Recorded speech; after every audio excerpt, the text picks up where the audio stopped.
Welcome back viewers, and you are watching video number 14 of my channel English Made Easy with Professor Asif Qureshi। दोस्तों, आज की ये video modal verbs और similar expressions के सिलसिले की सेकंड वीडियो है। पिछली वीडियो में आपने 5 मुख्तलिफ स्पेशल मीनिंग्स के लिए इस्तेमाल होने वाले मॉडल वर्ब्स के बारे में जाना। आज की वीडियो में भी उसी तरह 6 और स्पेशल फंक्शंस यानी कि removal of necessity, desire, preference, habitual past, expectations और प्लान और इनके लिए इस्तेमाल होने वाले मॉडल वर्ब्स और सिमिलर एक्सप्रेशंस के बारे में जानेंगे। दोस्तों, आपको याद है ना कि नेसेसिटी या फिर ज़रूरत या मजबूरी के बारे में बात करने के लिए हम इस्तेमाल करते हैं हैज़ टू और हैव टू, मस्ट और मस्ट नॉट। आप देख सकते हैं पिछले चार्ट से कनेक्टेड इस सेकंड चार्ट की इब्तिदा इस दफ़ा रिमूवल ऑफ नेसेसिटी से हो रही है। और जब हमें नेसेसिटी का ख़ात्मा करना होता है या यूं कहिए कि किसी जुमले से किसी कंपल्शन की रिमूवल या किसी नीड या नेसेसिटी के रिमूवल का बताना मकसूद होता है, तो हम वहाँ पर नीड नॉट का एक्सप्रेशन इस्तेमाल करते हैं, जैसे कि यहाँ इस चार्ट पर इस पहले जुमले के अंदर हो रहा है। He need not worry about the test, it's so easy. उसे टेस्ट के बारे में परेशान होने की बिल्कुल कोई ज़रूरत नहीं। टेस्ट बड़ा सादा सा, आसान सा है। अब चूँकि पिछले चार्ट पर और पिछली वीडियो के अंदर हमने नेसेसिटी का जुमलों में बताने के लिए 3 मॉडल वर्ब्स या एक्सप्रेशंस की मदद ली थी, तो मैं ये चाहूँगा कि उन तीनों मॉडल वर्ब्स और एक्सप्रेशंस के रिमूवल के हवाले से भी आपको अच्छे से बात करने की जाए।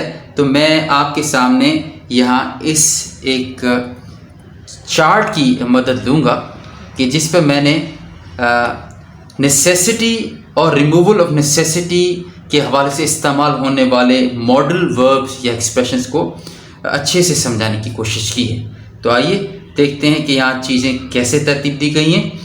इस छोटे बोर्ड पर 2 कॉलम्स जो हैं बनाए गए हैं। लेफ़्ट साइड वाला उन मॉडल वर्ब्स या एक्सप्रेशन की बात कर रहा है कि जो नेसेसिटी को जुमलों में डालते हैं, या ये कहिए कि जो जुमलों में नेसेसिटी के मीनिंग्स को कन्वे करते हैं। और जिन्होंने नेसेसिटी को जुमलों से रिमूव करना होता है, यानी वो मीनिंग के जो रिमूवल ऑफ नेसेसिटी का बताए, तो उनके लिए हम इन मॉडल वर्ब या एक्सप्रेशंस की मदद लेते हैं। नेसेसिटी कॉलम में टॉप पर आपको दिखाई दे रहा है मस्ट। अगर हमने जुमले से मस्ट नेसेसिटी को रिमूव करना होगा तो मस्ट का मुतबादिल होगा, सब्स्टिट्यूट होगा, यानी उस जुमले के अंदर रिमूवल में वो होगा नीड नॉट, जैसे कि अभी आपने इस चार्ट पर होते देखा। मस्ट नॉट भी आपको अच्छे से मालूम हो चुका है कि मस्ट नॉट भी एक नेसेसिटी है, एक ज़रूरत है। अब मस्ट नॉट को हटाना हो तो मस्ट नॉट को हटाते वक्त हम कैन और मे का इस्तेमाल करेंगे। हैज़ टू और हैव टू, जी हाँ, ये वो तीसरा उस पिछले चार्ट का एक्सप्रेशन के जो नेसेसिटी की बताने के लिए इस्तेमाल होता है। हैज़ टू हो या हैव टू हो, इनको इस नेसेसिटी को हटाने के लिए हम इस्तेमाल करते हैं डोंट या डजंट हैव टू।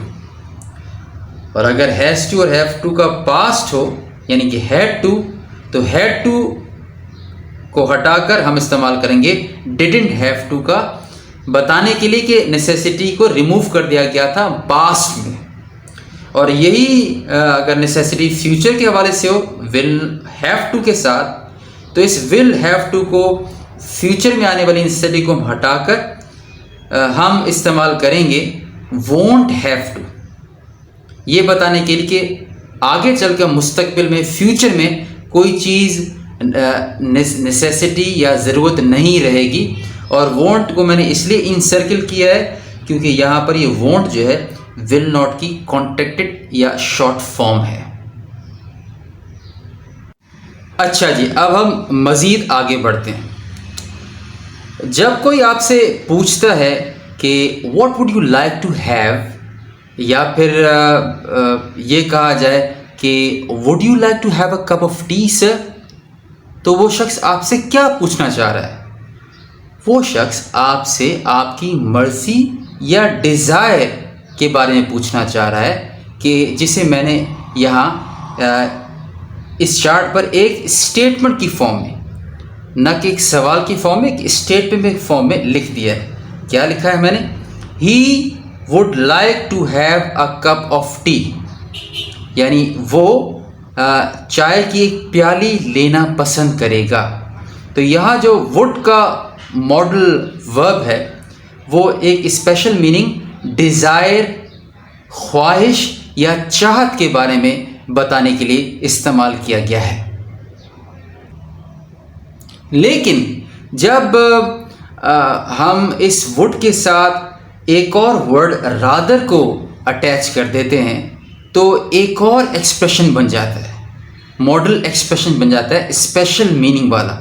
और वो मीनिंग कौन सी होती है जो ये एक्सप्रेशन वुड रादर का कन्वे करता है? वो होती है प्रेफरेंस की, यानी कि कोई सी भी दो चीज़ें, उनमें से कौन सी चीज़ आप प्रेफर करोगे करना, लेना, या एज़ पर द केस। अब यहाँ ये जुमला जब आप देखते हैं कि कहता है he would rather eat pizza than club sandwich, यानी कि वो क्लब सैंडविच की बजाय पिज़्ज़ा खाना पसंद करेगा।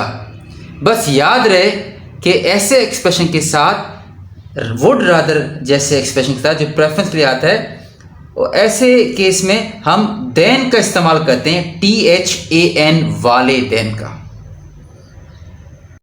जी तो जनाब, यूज टू का एक्सप्रेशंस बताता है हमें हैबिचुअल पास्ट के बारे में, या फिर डिसकंटिन्यूड हैबिट ऑफ पास्ट के बारे में। यानी कि कोई ऐसा काम जो हम पास्ट में इतना करते थे कि वो ऑलमोस्ट हमारी हैबिट बन चुका था पास्ट में। जैसे कि आप इस जुमले को मुलाहिज़ा फरमाते हैं, he used to travel a lot 10 years ago, यानी कि वो 10 साल पहले, जी 10 साल पहले पास्ट में ट्रैवल करने का आदी था और बहुत ज़्यादा ट्रैवल करता था और अक्सर किया करता था। तभी तो हम इसे हैबिचुअल पास्ट के सेंस में लेते हैं। कोई ऐसा काम, कोई एक ऐसी आदत जो आपकी हैबिट बन गई थी पास्ट में। अच्छा, जब यूज टू का एक्सप्रेशन है तो इसका एक नेगेटिव एक्सप्रेशन भी होता है और वो बनता है डिड नॉट के इजाफे के साथ, यानी कि हम यूज्ड की बजाय लिखते हैं यूज और आगे लगाते हैं did not, which means he didn't use to travel a lot 10 years ago। और अगर मैं इसी को अगर सवाल बनाना चाहूँ तो वो कैसे बनेगा? मैं डिड को आगे ले आऊँगा, did he use to travel a lot 10 years ago। तो ये यूज टू का एक्सप्रेशन याद रखिएगा कि ये जिक्र करता है हैबिचुअल पास्ट का सेंटेंसेस के अंदर। अब अगले के दोनों एक्सप्रेशंस का इस्तेमाल एक ख़ास स्पेशल मीनिंग को कन्वे करने के लिए होता है और वो स्पेशल मीनिंग है एक्सपेक्टेशन की। ये बात तो आप अच्छी तरह जान चुके हैं कि बी का मतलब होता है या तो इज़ MR या फिर वॉज वर या फिर बी। और यहाँ चूँकि मैंने मुतवातर ही में ही प्रोनाउन को बतौर सब्जेक्ट इस्तेमाल करता हुआ आ रहा हूँ, तो यहाँ मैं ही के साथ बी की जगह पे लगाऊंगा इज़, ताकि जुमला सेंसिबल बन सके। तो अब जब इस पहले जुमले को आप मुलाहिज़ा फरमाते हैं तो क्या देखते हैं? He is suppose to bring his own stationery box. Let's say कि एक टीचर एक्सपेक्ट कर रहा है, टीचर क्या एक्सपेक्ट कर रहा है? एक स्टूडेंट से एक बच्चे से, एक तालिब इल्म से कि वो अपना स्टेशनरी बॉक्स लेकर आएगा। जबकि दूसरी तरफ ऑन द अदर हैंड जब आपको एक और एक्सप्रेशन यहाँ मिलता है ब्लू कलर के अंदर B2। अब B को आप यहाँ पर इस का सब्जेक्ट देखते हुए, ही का सब्जेक्ट देखते हुए माफ़ कीजिएगा, यहाँ आप इज़ ही को प्लेस करेंगे तो क्या जुमला बनेगा, he is to be here at 9 o'clock। अब ये B2 का जो एक्सप्रेशन है ये स्ट्रॉन्गर है बी सपोज्ड टू से।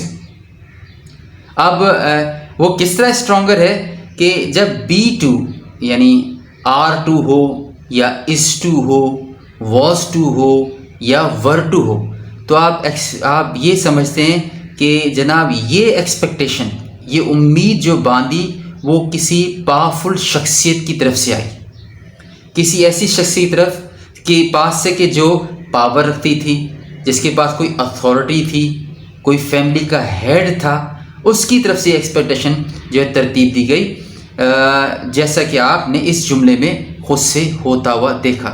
और ऐसा कुछ ऑफिस कॉर्पोरेट वर्ल्ड में बॉस की तरफ से भी एक्सपेक्टेशन होती है कि जब वो अपने सबऑर्डिनेट को कोई अहकामात या कोई ऑर्डर्स पास ऑन करते हैं तो वो कहते हैं कि you are to be here tomorrow anyhow at 9 o'clock, you are to submit your report by 5 o'clock anyhow. तो आप जुमले को सुनते हुए खुद से सेंस कर सकते हैं कि ये एक्सपेक्टेशंस के लिए तो हैं तो दोनों ही फ्रेजेस, दोनों ही एक्सप्रेशंस, लेकिन B2 जैसे मैंने अभी थोड़ी देर पहले कहा कि एक ऐसी एक्सपेक्टेशन है जो बाय नेचर स्ट्रॉन्गर है।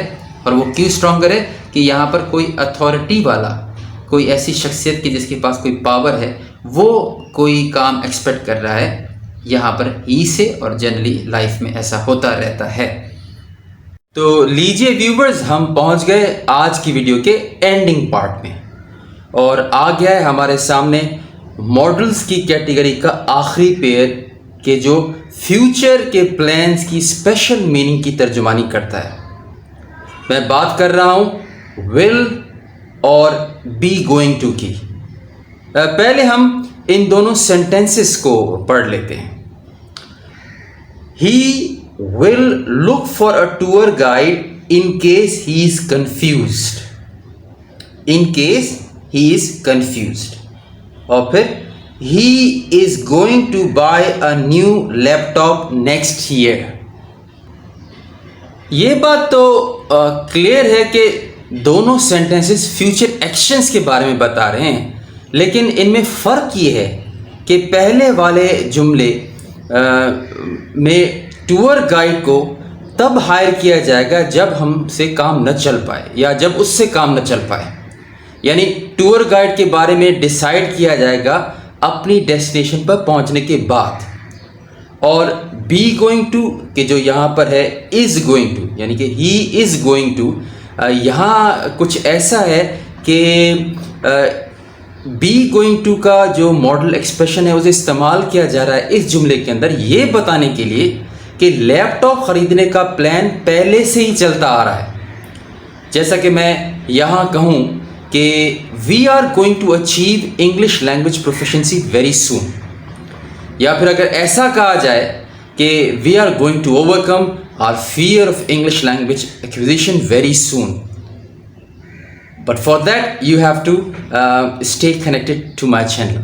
तो मैं यहाँ पर ये दो जुमले बोलते हुए इस जुमले की तरह क्या बताने की कोशिश कर रहा था, एक ऐसे प्लान की कि जो हमने कुछ हफ्ते पहले या कुछ वीडियोस पहले तरतीब दिया, उस पर हम कारबंद हैं, उसे फॉलो कर रहे हैं और उसे एनी हाउ हम जाकर हासिल करके ही छोड़ेंगे, जो कि विल के सेंस में नहीं है कि जिसे या तो डेस्टिनेशन में पहुंचने पर तरतीब दिया जाएगा या कोई ऐसी बात कि जो आपने सुनी और फ्यूचर के लिए अब आज से प्लान की, लेकिन कोई ऐसी प्लानिंग जो आप बहुत अरसा पहले से तरतीब देते आए हैं और उसे फॉलो करते आ रहे हैं, तो उस ऐसे प्लान के लिए हमारे पास जो स्ट्रक्चर या जो एक्सप्रेशन मौजूद है वो है बी गोइंग टू का।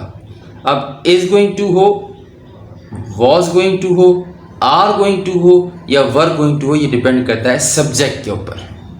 तो जी व्यूवर्स, अगर आपसे अब ये सवाल किया जाए कि आपने वीडियो नंबर 13 और 14 को देखने के बाद कौन से मॉडल वर्ब्स और सिमिलर एक्सप्रेशंस के बारे में जानकारी हासिल की, तो जनाब वो मॉडल वर्ब्स और सिमिलर एक्सप्रेशंस होंगे ये वाले। इस छोटे बोर्ड को आपके सामने रखने का मकसद ये था कि आपको एक दफ़ा फिर से इस बात की रियलाइजेशन हो जाए कि किस हद तक मेरी ये 2 वीडियोस पिछली 12 वीडियोस की तरह ही यकीनन, और ख़ास तौर पे क्योंकि मॉडल वर्ब्स का जो टॉपिक है या जो एरिया है उसे लैंग्वेज की फील्ड में ज़रा टेक्निकल सा या ट्रिकी सी माना जाता है, जिसे आसानी से हैंडल नॉर्मली स्टूडेंट्स नहीं करते। तो आप ख़ुद से इस बात को रियलाइज़ कर चुके होंगे कि मैंने जैसा कि अपनी वीडियो नंबर 1 में इस बात का दावा किया था कि जितनी भी वीडियोस आप इस चैनल पर देखेंगे उसमें आपको ऑथेंटिक इंफॉर्मेशन, नॉलेज मिलेगी, और एक तरतीब के साथ, चाहे वो टॉपिक कितना ही बड़ा क्यों ना हो, कितना ही ट्रिकी या डिफ़िकल्ट क्यों ना हो, उसे आसान तरीके से, आसान तरीन तरीके से अपने व्यूवर्स तक कन्वे करने की कोशिश करूँगा कि जिसका एहसास आपको एक दफ़ा फिर इस मॉडल वर्ब के टेक्निकल टॉपिक के रेफरेंस में इन 2 वीडियोस में हुआ है। लेकिन मॉडल वर्ब्स के हवाले से अब भी कुछ बातें हैं कि जिनका जानना बहुत ज़रूरी है, कि जिसका ज़िक्र मैं अपनी अगली वीडियो नंबर 15 में करूँगा।